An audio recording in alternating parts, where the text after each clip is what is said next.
નમસ્કાર દોસ્તો, હું આપનો મિત્ર દિનેશ કણેત આપ સર્વનું હાર્દિક સ્વાગત કરું છું આપના પોતાના સૈયારા પ્લેટફોર્મ કણેત ગાઈડન્સ પર.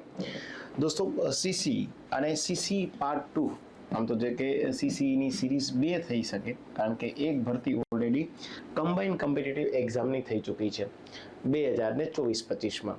સીસી જે છે એ સેકન્ડ ટાઈમ આવી છે અને માતબર પ્રમાણમાં ભરતી 2026માં આવી છે. આજના લેક્ચરમાં આપણે ચર્ચા એ કરવાની છે કે સીસીની જે છે ભરતી આના માટે થઈ અને ઓનલાઈન એપ્લિકેશન જે છે એ કઈ રીતે કરી શકાશે. એક તો આ બાબત ચર્ચા કરશું. બીજી ચર્ચા કરશું કે દોસ્તો આના માટે જે છે એ લાયકાતના ધોરણો કયા હોઈ શકે છે, એક આ બાબત જોશું. ત્રીજી બાબત ખાસ જોવાની છે કે આ પરીક્ષા જે છે એ ઓફલાઈન મોડમાં લેવાશે કે સીબીઆરટીના જે છે એ પદ્ધતિ મુજબ લેવાશે. અને ચોથો મુદ્દો આજે ચર્ચા કરવાની થાય છે દોસ્તો કે ગ્રુપ એ અને ગ્રુપ બી આનો મતલબ શું થશે. તો આપ સર્વ મિત્રોનું હાર્દિક સ્વાગત છે કણેત ગાઈડન્સના આ યુટ્યુબના જે છે એ પ્લેટફોર્મ પર. અને બહુ સારી ભરતી, મતલબ કે 5300 જેટલી જગ્યાઓ જે છે એ ગૌણ સેવા પસંદગી મંડળ દ્વારા આપવામાં આવેલી છે. આપ એની ગ્રેજ્યુએટ ઉમેદવાર હશો તો આપના માટે આ એક સુવર્ણ પ્રકારની તક છે. અને જો આ તક ઝડપી લીધી તો દોસ્તો આપને ઓછામાં ઓછા 26,000 અને વધુમાં વધુ 49,000 પ્રતિ મહિનાની જે છે પગારવાળી નોકરી મળે છે. પહેલી વખત આપ યુટ્યુબ ચેનલ પર આવ્યા હોય, આપને યોગ્ય કન્ટેન્ટ જણાય આવે અને એને તમારે લાઇક શેર સબસ્ક્રાઇબ કરવું હોય તો આપ કરી શકો છો. ઠીક છે? યસ. આની પ્રિપેરેશન કરવા માટે થઈને દોસ્તો કણેત ગાઈડન્સ પર ગુજરાતની સર્વશ્રેષ્ઠ જે ટીમ છે, એજ્યુકેટર છે, જે તમને ભણાવશે સારી રીતે અને એનું જે છે મટીરિયલ છે, એના જે MCQ છે, તૈયારી માટેનો આખો એક માઇન્ડ મેપ માટે કણેત ગાઈડન્સ દ્વારા સીસીની ભરતીને લગતી જે છે એક સ્પેશિયલ બેન્ચ છે. આ બેન્ચની ફીસ દોસ્તો 3,000 છે, પણ 3,000ની જગ્યાએ આપણે 50% જે છે ડિસ્કાઉન્ટ આપ્યું છે અને 1,500 રૂપિયા દોસ્તો તમને જે છે મળશે આખી જે સીસીની. મતલબ કે આ કોઈ તમારો ખર્ચો નથી, આ વન ટાઈપ ઓફ તમારું ઇન્વેસ્ટમેન્ટ છે. પરંતુ યાદ રાખજો, માત્ર પહેલા 50 ઉમેદવારો માટેની જ આ બેન્ચ રહેશે. રેકોર્ડ લેક્ચર લેશે.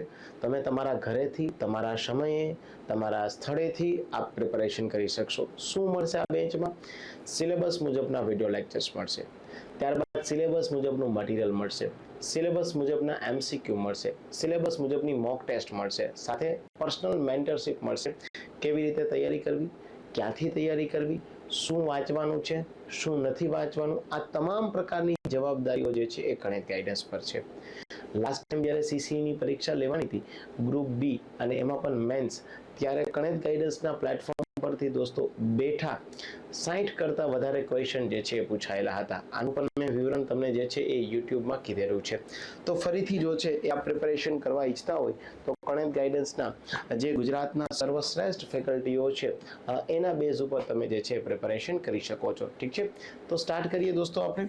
પહેલી બાબત, તમને પ્રશ્ન થાય કે સર કેટલી જગ્યાઓ જે છે એક ગ્રુપ એમાં છે અને ગ્રુપ બીમાં છે. તો પહેલી વસ્તુ હું તમને જણાવી દઉં છું દોસ્તો, ગ્રુપ એ, જે ગ્રુપ એમાં ટોટલ જગ્યાઓ તમને મળશે કેટલી? 2,365. મતલબ ટોટલ 2,365 જગ્યાઓ છે એ ગ્રુપ એમાં આવશે. તમને થાય સર ગ્રુપ એમાં કયા પ્રકારની જે છે એ નોકરી અમને ઓફર કરવામાં આવશે? એક તો દોસ્તો અહીં આપેલું છે સમાજ કલ્યાણ નિરીક્ષક. ઠીક છે? 125 જગ્યા. ત્યારબાદ દોસ્તો જે છે કાર્યાલય અધિક્ષક છે, અને ઓફિસ સુપ્રિન્ટેન્ડન્ટ કહેવાય, OS. બહુ સારી પોસ્ટ કહેવાય. કલેક્ટર કચેરીના ક્લાર્ક છે, મતલબ કે જે આપણા 34 જિલ્લાઓ છે વાવ, થરાદ સહિતના, આ 34 જિલ્લાઓમાં જે છે કલેક્ટર શ્રીની કચેરી હોય ત્યાં તમને જે છે રેવન્યુ ડિપાર્ટમેન્ટમાં પોસ્ટ મળી શકે. ત્યારબાદ હેડ ક્લાર્ક છે દોસ્તો, 134 જગ્યાઓ છે. સિનિયર ક્લાર્ક છે, 503 જગ્યાઓ છે. અલગ અલગ પ્રકારની કચેરીઓ ત્યાં તમને આપેલી છે. મતલબ એવા ઉમેદવારો છે કે જે ક્યાંક ને ક્યાંક ગઈ ભરતીમાં થોડા માર્ક માટે રહી ગયા હોય, એવા ઉમેદવાર છે કે જે PSI કોન્સ્ટેબલની ભરતીમાં જેમને રનિંગ ન થયું હોય કોઈને કોઈ રીઝનથી, અથવા તો એવા ઉમેદવારો છે કે જે નવી પ્રિપેરેશન કરે છે. આ તમામ માટે એક પ્રકારની સુવર્ણ તક કહી શકાય. કારણ દોસ્તો, કારણ કે સીધા સુપર ક્લાસ 3 થઈ શકો. આને શું કહેવાય? આપ સીધા સુપર ક્લાસ 3 થઈ શકો. આ સુપર ક્લાસ 3 કહેવાય. આ જે છે એ સુપર ક્લાસ 3 કહેવાય. કલેક્ટર ઓફિસનો ક્લાર્ક જે છે એ સુપર ક્લાસ 3 ન કહેવાય, પણ આપ વિચારી શકો કે કલેક્ટર કચેરીમાં જે છે આપ જોબ કરતા હોય તો એનું સ્ટાન્ડર્ડ કેટલું રહેશે, એનું જે સોશિયલ સ્ટેટસ કેટલું રહેશે. ઠીક છે. સો આ બધી ગ્રુપ જે છે એ એની ચર્ચાઓ છે. અને ત્યારબાદ ગ્રુપ બી મતલબ કે અલગ અલગ પાણી પુરવઠા કચેરી છે, શિક્ષણ ખાતાની કચેરી છે દોસ્તો, આવી રીતે રમત ગમત ખાતાની કચેરી છે. તમારામાંથી કોઈ ઉમેદવાર એવા છે કે જે કોન્સ્ટેબલ પીએસઆઈમાં રનિંગ ન કરી શક્યા પણ એમને ઈચ્છા છે કે મારે એસપી ઓફિસમાં જ નોકરી કરવી છે, તો પણ આપ કરી શકો છો દોસ્તો. યસ ડેફિનેટલી વિધાઉટ રનિંગ આપ એસપી ઓફિસમાં જે છે એ ફરજ પર રહેવું હોય તો આપ જે છે એ આ જે કારકુન લેવલની પોસ્ટ છે એ પણ તમને એસપી કચેરીમાં જે છે પોસ્ટિંગ મળી શકે છે. આમાં કોઈ દોડવાનું નહીં આવે તમારે. આ વહીવટી સ્ટાફની જે છે વાત છે. સો આવી સારી ભરતીઓ મતલબ કે કહી શકાય કે દોસ્તો જે આ 3005 જગ્યાઓ ગ્રુપ બી ની છે અને આ 2300 જગ્યાઓ છે, એટલે સીસી ની ટોટલ જગ્યાઓ જે છે એ તમારી પાસે 5300 કરતા વધારે છે. હવે જો આ કમ્બાઇન્ડ કોમ્પિટિટિવ એક્ઝામ પાસ કરી દેશો તો આમાંથી તમારે જે છે સિલેક્શન થશે અને તમારું પોસ્ટિંગ સારી જગ્યાએ થઈ શકશે. કોઈ ઇન્ટરવ્યુ નથી, આમાં કોઈ દોડ પણ નથી, હે ને? તો તમને પ્રશ્ન થાય સર આની પ્રિપેરેશન કરવી હોય તો ફોર્મ ક્યાં ભરાશે? એક પેલી બાબત એ મહત્વની હોય. ફોર્મ દોસ્તો ઓજસ નામની જે વેબસાઇટ છે એમાં ઓફિશિયલ જે છે એ ભરાશે. કેટલી તારીખથી ફોર્મ ભરાશે? આજે દોસ્તો 4 તારીખ ફેબ્રુઆરી છે, આવતીકાલેથી યાની કે 5/2/2026 થી ફોર્મ ભરાશે અને એ 20/2/2026. પણ યાદ રાખજો વહેલા તે પહેલાના ધોરણે આપણે ફોર્મ ભરી દેવાના થાય છે. મતલબ કે દોસ્તો તમારે જે છે એ 15 દિવસ સુધી તમે ઓજસ નામની વેબસાઇટમાં ઇઝી ગોઈંગ જે છે એ ફોર્મ ભરી શકશો. તમને એક મગજમાં પ્રશ્ન થાય કે સર હું અનામત કેટેગરીમાં આવું છું, જનરલ કેટેગરીમાં જગ્યાઓ વધારે છે તો હું શેમાં ફોર્મ ભરું? તો હંમેશા યાદ રાખવાનું, અનામત કેટેગરીમાં જો આપ આવતા હોય ભલે એમાં જગ્યા ઓછી હોય પણ તો અનામત કેટેગરીમાં આવતા ઉમેદવારોએ અનામત કેટેગરીમાં જ ફોર્મ ભરવાનું રહે, હે ને? પણ એના માટે આપ ઓબીસી, આપ એસસી, એસટી, ઈડબ્લ્યુએસ જે પણ તમે કેટેગરીમાં હોય મતલબ તમારી અનામત જે છે એ કેટેગરી છે એના પ્રમાણભૂત જે છે એ પ્રમાણપત્ર હોવા જોઈએ. આ ખાસ યાદ રાખજો. મતલબ તમારી પાસે નોન ક્રિમિલિયર સર્ટિફિકેટ હોવું જોઈએ. આપ એસસી એસટીમાં આવતા હોય તો એસસી એસટી ના દાખલાઓ જોશે. આ ખાસ મામલતદાર ઓફિસથી જે છે અથવા તો સમાજ કલ્યાણ અધિકારી શ્રીની ઓફિસથી જે છે આપને મળી શકશે. એક બીજો ક્વેશ્ચન થાય કે સર આમાં કોણ ફોર્મ ભરી શકશે? તો કોઈ પણ ગ્રેજ્યુએટ ઉમેદવાર જે છે એ ફોર્મ ભરી શકશે. પછી આપ બીએ, આપ બીકોમ, આપ બીએસસી કંઈ પણ હશો. તમને પ્રશ્ન બીજો થશે કે સર હું લાસ્ટ સેમમાં છું અથવા તો લાસ્ટ યરમાં છું કોઈ પણ જગ્યાએ, તો શું હું ફોર્મ ભરી શકું? તો અહીંયા મારો સદંતર જવાબ છે ના. જે લાસ્ટ સેમમાં હશો કે લાસ્ટ યરમાં હશો આપ ફોર્મ નહીં ભરી શકો. મતલબ કે તમારે એની ગ્રેજ્યુએટ, તમારી પાસે ગ્રેજ્યુએટની કદાચ ડિગ્રી ના આવે, ઇટ્સ ઓકે, પણ ગ્રેજ્યુએટ તમારું કમ્પ્લીટ થયેલું હોવું જોઈએ, તમારી માર્કશીટ જે છે એ આવેલી હોવી જોઈએ, તો તમે ફોર્મ ભરવા માટે એલિજિબલ થશો, અન્યથા નહીં થાવ. આ ખાસ તકેદારી રાખજો. બીજી બાબત પ્રશ્ન થાય કે સર પરીક્ષા ફી કેટલી હશે? જો તમે સામાન્ય કેટેગરીમાં છો યાની જનરલ કેટેગરીના ઉમેદવાર છો તો દોસ્તો તમારે જે છે એ 500 રૂપિયા ફી પે કરવાની થશે. અને તમે એસસી એસટી ઈડબ્લ્યુએસ હેન્ડીકેમ ઉમેદવાર છો તો તમારે જે છે કેટલી? તો કે 400 રૂપિયા જે છે એ ફી પે કરવાની થશે. બટ જે લોકો પ્રિલિમ પરીક્ષા આપી દેશે એમના માટે આ રિફંડેબલ થઈ જશે. આ ખાસ યાદ રાખવાનું. જે લોકો પ્રિલિમ પરીક્ષા આપશે એમને આ બધી જ ફી જે છે એ રિફંડ મળી જવા પાત્ર છે, પણ એના માટે તમારે પરીક્ષા આપવી પડશે. તો એવો વિચાર નહીં કરતા કે ગૌણ સેવા વાળા તો કેટલા બધા પૈસા લઈ લે છે, ગૌણ સેવા વાળા તો આવું કરે છે. યાદ રાખવાનું દોસ્તો, કોઈ પણ પોસ્ટ જે છે એ આપણા લાયક બને કે ન બને પહેલા આપણે પોસ્ટની લાયક બનાવવાનું થાય છે. સો એક સારી વિચારસરણી હશે, સારી સ્ટ્રેટેજી હશે, સિરિયસનેસ હશે, તમારી આપના માતા પિતાના આશીર્વાદ હશે, તો હું ડેફિનેટલી આપને કહું છું કે આ પરીક્ષા આ પ્રથમ પ્રયત્ને જ પાસ કરી શકશો. પણ એના માટે સિરિયસ થવું પડશે. એના માટે સારા માપદંડ, ગમે તે મજા આવે એ બુક ઉપાડી લેશું, આપણે મજા આવે એમ વાંચવા માંડશું, વિધાઉટ એની સ્ટ્રેટેજી હું આપને ગેરંટી સાથે કહું છું સફળતા નહીં મળે. કારણ કે કોમ્પિટિટિવ એક્ઝામ છે, અહીંયા દોસ્તો વાંચવા માટે થઈ અને પ્રોપર રણનીતિ જોશે. આ રણનીતિ હશે તો મગજમાં સ્ટ્રેસ નહીં આવે.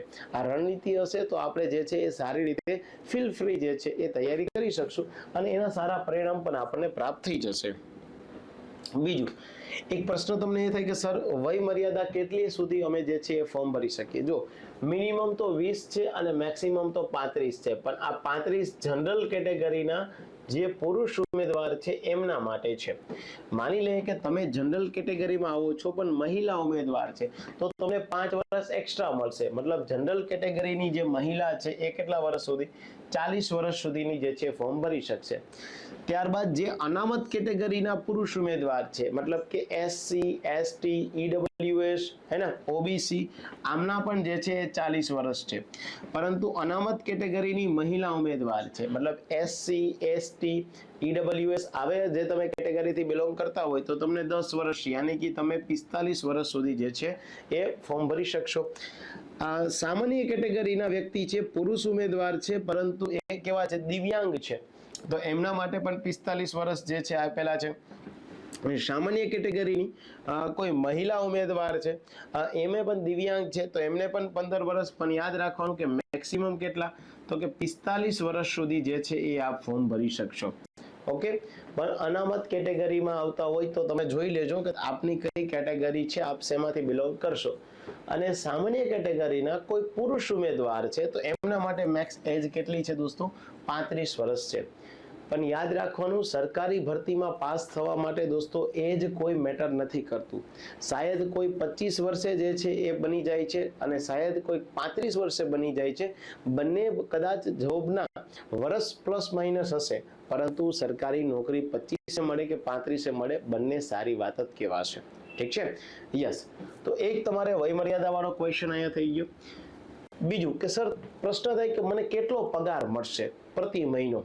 તો દોસ્તો જો આપ હેડ ક્લાર્ક થશો તો ત્યાં તમને જે છે 40,000, સિનિયર ક્લાર્ક થશો દોસ્તો તો તમને 26,000, કલેક્ટર કચેરીમાં ક્લાર્ક થશો તો 26,000, જુનિયર ક્લાર્ક થશો તો 26,000, કાર્યાલય અધિક્ષક થશો તો 49, અને સમાજ કલ્યાણ નિરીક્ષક થશો તો 40,800 આ પગાર રહેશે.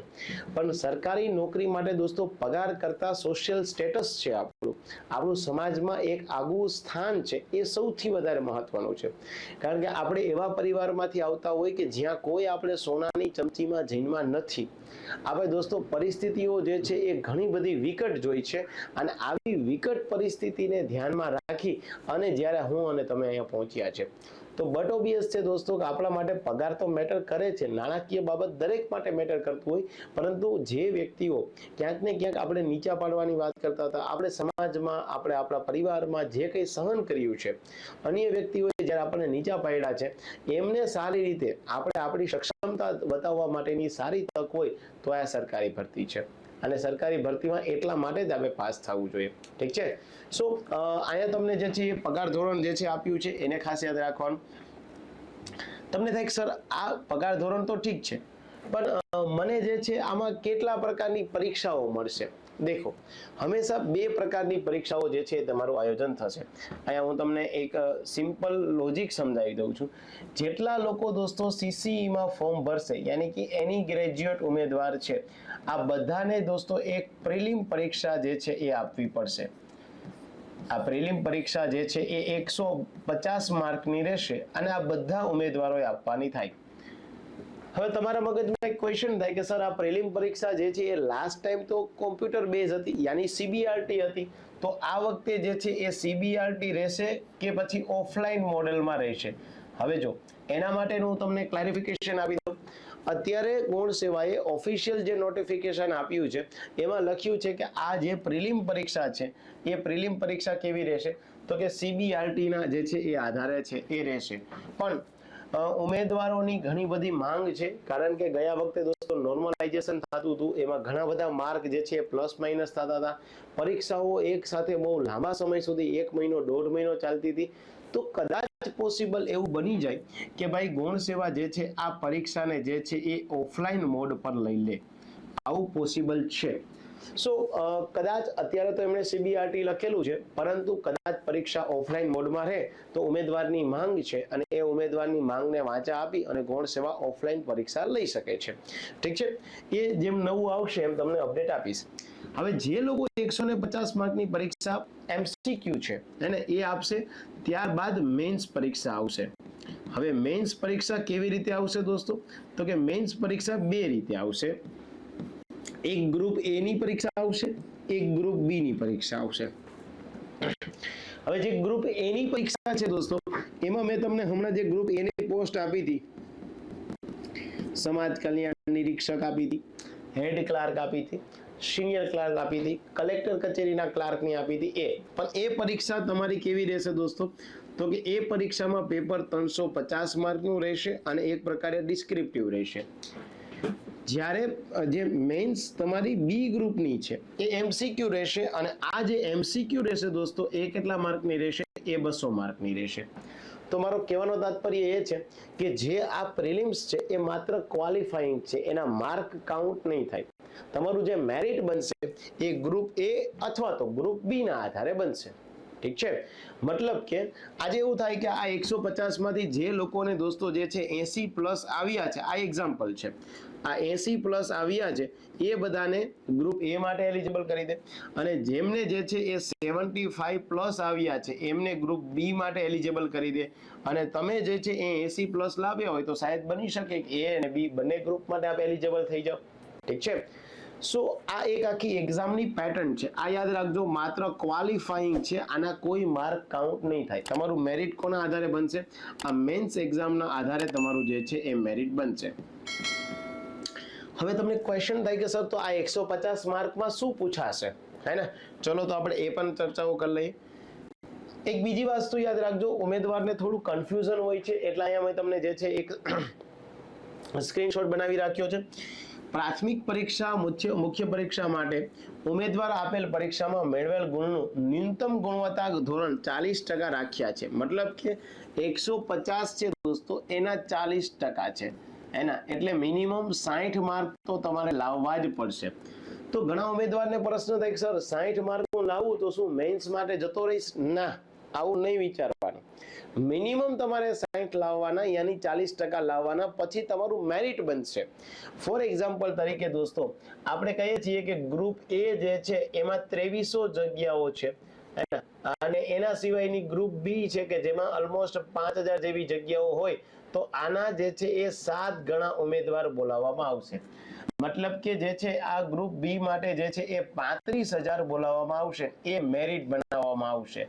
તો એવું માનીને ચાલતા નહીં કે ભાઈ 40% આવે એટલે અમે મેન્સમાં જતા રહીશું, નહીં, આ ખોટું અર્થઘટન નહીં કરવાનું. હંમેશા સરકારી તૈયારી કરનાર વ્યક્તિ હોય, ઉમેદવાર હોય, એમણે હંમેશા સરકારી જે કોઈ પ્રકારના શબ્દો હોય એનું યોગ્ય રીતે અર્થઘટન કરતા શીખવું જોઈએ. જો આ અર્થઘટન કરતા તમને આવડી જશે તો તમે સારા પુરવાર થશો, અન્યથા ક્યાંક હસીને પાત્ર બની જાય એવું બને. તો યાદ રાખવાનું, મિનિમમ 40% લાવવા પડશે, પણ 40% થી આપણે મેન્સ માટે અપિયર થઈ શકીએ એવું નથી. એના પછી મેરિટ બનશે, મેરિટમાં આપ આવશો તો પછી જે છે એ આપને સ્થાન મળશે. ડન છે? ચલો બીજું, પ્રાથમિક કસોટી માત્ર ને માત્ર સ્ક્રીનિંગ ટેસ્ટ છે. પ્રાથમિક કસોટીથી તમારો કોઈ પણ ભરતીનો ઓર્ડર મળશે નહીં, તમે ક્વોલિફાઈંગ થશો. અને અહીંયા લખ્યું છે કે મુખ્ય પરીક્ષા માટે બોલાવવામાં આવેલ ઉમેદવારોની સંખ્યા ઉલ્લેખિત ખાલી જગ્યાઓની સંખ્યાના 7 ગણા રહેશે. મતલબ કે તમને પ્રિલિમ્સમાં એટલા જ વ્યક્તિઓને મેન્સમાં પાસ કરવામાં આવશે જેટલી જગ્યાઓ છે એમના 7 ગણા. ઠીક છે, એટલે હવે આપ સમજી ગયા હશો કે 40% લાવશો તો મેન્સમાં અપિયર થવા દેશે એવી કોઈ ગેરંટી નથી. એના માટે થઈ મેરિટ બનશે અને એમાં તમારે આવવું પડશે. હવે તમને ક્વેશ્ચન થાય કે સર 150 માર્કનું જે આ પેપર છે એમાં શું આવશે? દેખો, 150 માર્કનું જે પેપર છે, જે પ્રિલિમ્સ છે, જે બધા લોકોએ આપવાનું થાય, જેમાં 1 માર્ક સાચો પડશે તો અને ખોટો પડશે તો દોસ્તો 0.25 યાની 1/4. તો માઇનસ સિસ્ટમ છે. હવે એમાં ઇંગ્લિશ છે એ કેટલા માર્કનું રહેશે? તો કે 15 માર્કનું રહેશે, ઇંગ્લિશ ગ્રામર. ત્યારબાદ દોસ્તો જે છે ગુજરાતી છે કેટલા માર્કનું રહેશે? 15 માર્કનું. જનરલ અવેરનેસ અને કરંટ અફેર્સ. અત્યારે જ્યારે હું આ વિડીયો શૂટ કરી રહ્યો છું દોસ્તો, ત્યાં સુધીમાં એક્ઝામમાં હજી જનરલ અવેરનેસમાં શું પૂછાશે એનું કોઈ સ્પષ્ટીકરણ આપવામાં આવેલું નથી, તો યાદ રાખજો. ત્યારબાદ જે એપ્ટિટ્યૂડ છે દોસ્તો, એપ્ટિટ્યૂડ એટલે તમારું મેથ્સ, એ 30 માર્કનું અને રીઝનિંગ છે એ તમારું 60 માર્કનું. યાની આવી રીતે જે છે તમારે 150 માર્કની એક ટેસ્ટ આપવાની છે. લાસ્ટ ટાઈમ શું હતું તો કે લાસ્ટ ટાઈમ દોસ્તો 100 માર્કનું પેપર હતું, પણ આ પદ્ધતિ જે છે થોડી અલગ હતી. ત્યારે જનરલ અવેરનેસ નહોતું, પ્લસમાં માર્ક જે છે એનું વેઇટેજ અલગ અલગ હતું. આ વખતે કેટલા છે તો કે આ વખતે 150 માર્ક છે. ઠીક છે. સો કહેવાનો તાત્પર્ય 150 માર્કની તૈયારી કરો. અત્યારે એક્ઝામની ડેટ નથી આપી, પણ કદાચ એવું બની શકે દોસ્તો કે અઠવાડિયામાં જ આની પરીક્ષાની તારીખ આવી જાય, તમારી પાસે જે છે વધીને 40-50 દિવસનો જ સમય હોય, આવું બની શકે. તો મેક ઇટ શ્યોર કે જો આપ એલિજિબલ છો તો તરત જ ફોર્મ ભરી અને સારા ગાઈડન્સ સાથે આપ તૈયારી કરી દેશો શરૂઆત, તો વાંધો નહીં આવે. અન્યથા તમારી પાસે બહુ ટૂંકો સમય હશે. ઇવન ન માત્ર દોસ્તો પ્રિલિમ, પણ પ્રિલિમ્સની સાથે મેન્સ એક્ઝામની પણ તૈયારી કરવા માંડો, બીકોઝ પ્રિલિમ્સ લીધા બાદ મેન્સ એક્ઝામનું જે છે એ બહુ ટૂંકા સમયગાળામાં હમણાં રેવન્યુ તલાટીમાં થયું એવું થશે. સો જે છે એ બંને એક સાથે તૈયારી કરશો તો આપને વાંધો આવશે નહીં. તો આમાં જે લોકો ક્વોલિફાય થશે એમને ગ્રુપ એ માટે બોલાવવામાં આવશે. આ ગ્રુપ એ જેનું મેરિટ બનશે આ ડિસ્ક્રિપ્ટિવ પ્રકારનું પેપર હશે. ઓકે, જેમાં તમારે ગુજરાતી લેંગ્વેજ જે છે એ 100 માર્ક, ઇંગ્લિશ લેંગ્વેજ તમારી 100 માર્ક અને જનરલ સ્ટડીઝ તમારે 150 માર્ક, મતલબ ટોટલ કેટલા રહેશે 350 માર્ક જે છે એનું એક તમારે પેપર બનશે. તો 350 માર્ક ત્રણેય માટે જે છે 3-3 કલાક, પણ આ કેવું રહેશે ડિસ્ક્રિપ્ટિવ, તમારે લખવું પડશે, પોતાની સ્કિલ વિકસાવવી પડશે. તો જેટલી સારી સ્કિલ તમે વિકસાવશો એટલું તમને વધારે ફાયદાકારક થશે. સો બેટર છે કે અત્યારે જ પ્રિલિમ્સની સાથે મેન્સ એક્ઝામની પ્રિપેરેશન કરતા રહેજો. તમને થાય કે સર હું કેવી રીતે જે છે શેડ્યુલ બનાવું, મારે કેવી રીતે જે છે એ મુદ્દાઓ જોઈએ. જો આપ લોકો આવી રીતે વાંચતા હોય કે સપોઝ કે 5 કલાક તમે વાંચો છો અને 5 કલાકમાંથી 1 કલાક ઇતિહાસ, 1 કલાક ભૂગોળ, 1 કલાક બંધારણ, 1 કલાક મેથ્સ, 1 કલાક રીઝનિંગ, આવું જો તમે તૈયારી કરતા હોય તો હું ગેરંટી સાથે કહું છું દોસ્તો કે આપ વધીને 2030માં પાસ થઈ જશો. મતલબ આ ગલત વે છે તમારો. શું કામ?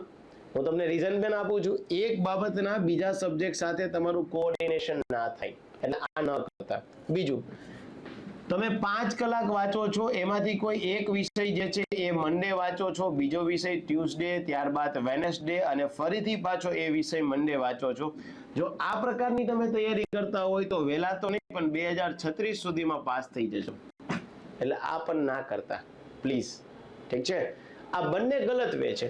તો તમને પ્રશ્ન થાય સર તો સાચો વે શું છે? અમારે પ્રિપેરેશન કરવી હોય તો શું કરી? તમને હું વે આપી દઉં છું, એની કોઈ ચિંતા તમારે જે છે એ કરવાની જરૂર નથી. કે ભાઈ શું મારે પ્રિપેરેશન કરવી છે, અત્યારથી જ આપ વિચારો કે ભાઈ પર ડે હું 8 કલાક વાંચીશ. ઓકે, 8 કલાકને કેવી રીતે વાંચવાની? 8 કલાકને દોસ્તો જે છે એ હંમેશા 3 કલાક જે છે એ કોઈ થિયરીનો વિષય વાંચી દો, 3 કલાક જે છે એ આપ કેવો વાંચી દો, પ્રેક્ટિકલ વાંચી દો, અને 2 કલાક જે છે દોસ્તો તમે સ્પેશિયલી મેન્સ માટે ફાળવી દો. ઓકે, એટલે અત્યારથી જ જે છે એ મેન્સમાં પણ તમે શું કરશો? મેન્સમાં પણ એવું કરી શકે કે જે ટોપિક કર્યો છે એમાંથી એક એસે અથવા તો રિપોર્ટ અથવા તો દોસ્તો લેટર યા કન્સર્ન જે મુદ્દાઓ છે એ વાંચો, અને એની જોડે જોડે ખાસ પીવાયક્યુ પણ જોતા જાઓ અને જીએસ નું જે છે એ મેન્સ લખતા જાઓ, યાની જનરલ સ્ટડીઝ. તો પેરેલલ જળવાશે. ફોર એક્ઝામ્પલ તરીકે દોસ્તો તમે અહીંયા બંધારણ વિષય વાંચ્યો છે તો રોજ 3 કલાક બંધારણ વિષય જ વાંચો જ્યાં સુધી પૂર્ણ ન થાય ત્યાં સુધી. તમે ગણિત વિષય જે છે એપ્ટિટ્યુડ જે છે એ વાંચવાનું યાની કે પ્રેક્ટિસ કરવાનું ચાલુ કર્યું, રોજની 3 કલાક જે છે એ ગણિત જ કરશો જ્યાં સુધી તમારે જે છે ગણિત નામનો સબ્જેક્ટ પૂરો ન થાય. અને રોજ જે તમે વાંચ્યું છે એમાંથી કેવા ક્વેશ્ચન બની શકે મેન્સમાં એ તમારે જોવાના થાય. એના માટે જ ગણિત ગાઈડન્સ છે. તમને દરેક વિષયના જે છે મેન્સના ક્વેશ્ચન આપશું, દરેક વિષયના જે છે પીવાયક્યુ આપશું, દરેક વિષયના તમને યુપીએસસી ના પીવાયક્યુ પણ આપી દેશું. ઠીક છે, તો આ રીતે તમે કરશો તો વાંધો નહીં આવે. આ તમારી જે છે એ મેં તમને વાત કરી હતી ગ્રુપ એ ની મેન્સ છે, અને આ તમારી જે છે એ ગ્રુપ બી ની મેન્સ છે, જે તમારી એમસીક્યુ પ્રકારની રહેશે. ઠીક છે, જે 200 માર્કનું પેપર રહેશે. ઇન્ડિયન સ્ટેટની સિસ્ટમ યાની કે બંધારણ જે છે દોસ્તો, ત્યારબાદ ઇકોનોમિક્સ છે, પબ્લિક એડમિનિસ્ટ્રેશન છે, એથિક્સ છે, information on various government scheme છે, મતલબ સરકારી સ્કીમ ખૂબ અગત્યની થશે. ઓછામાં ઓછી 200 સ્કીમ જે છે એ તમારી પાસે હોવી જોઈએ. ત્યારબાદ કરંટ અફેર્સ છે, હિસ્ટ્રી છે, જ્યોગ્રાફી, કલ્ચર છે. કલ્ચર પણ જો ખાસ જે છે ગુજરાતનું છે, હિસ્ટ્રી જ્યોગ્રાફી પણ ગુજરાતની છે, ગુજરાત અને ઇંગ્લિશ છે, સાયન્સ એન્ડ ટેક, એન્વાયરમેન્ટ અને ઇન્ફોર્મેશન ટેકનોલોજી છે. આ 200 માર્કનું છે. ઓકે, મતલબ ગ્રુપ બી છે. આના આધારે તમારું મેરિટ બનશે. તો આ હતું દોસ્તો તમારું જે છે એ સીસીઈ ના નોટિફિકેશન બાબતનો એક લેક્ચર. આપને યોગ્ય જાણો હોય તો આપ ડેફિનેટલી જે છે એ લાઈક, શેર, સબસ્ક્રાઇબ કરી શકો. આના માટેનું એક સ્પેશિયલ ગ્રુપ પણ આપણે બનાવેલું છે. ગર્લ માટેનું અલગ ગ્રુપ છે, બોય માટેનું અલગ ગ્રુપ છે. આમાં તમારે જોડાવવું હોય તો આ નંબર પર વોટ્સઅપ કરી દેવાનું, જોઈન્ટ લખી અને સીસીઈ લખીને, અને તમને અલગ ગ્રુપમાં જે છે એ જોડી દેવામાં આવશે. ગર્લ બોય બંનેનું અલગ અલગ ગ્રુપ છે. અને જો આપે જે છે એ આના માટેની અત્યારથી તૈયારી કરવી હોય અને કોર્સ લેવો હોય તો કણેજ ગાઈડન્સ એપ્લિકેશન છે દોસ્તો, પ્લે સ્ટોરમાંથી ડાઉનલોડ કરી દેવાની થાય છે. એમાં ડેમો લેક્ચર પણ આપેલા છે, એટલે દરેક ફેકલ્ટીના ડેમો લેક્ચર જોઈ લો અને ત્યારબાદ જે છે સબસ્ક્રિપ્શન લઈ શકો છો. ઠીક છે, થેન્ક યુ વેરી મચ દોસ્તો. આપ બધા જ લોકો સફળ થાવ તેવી શુભકામનાઓ સાથે આવજો. Bye bye, C you.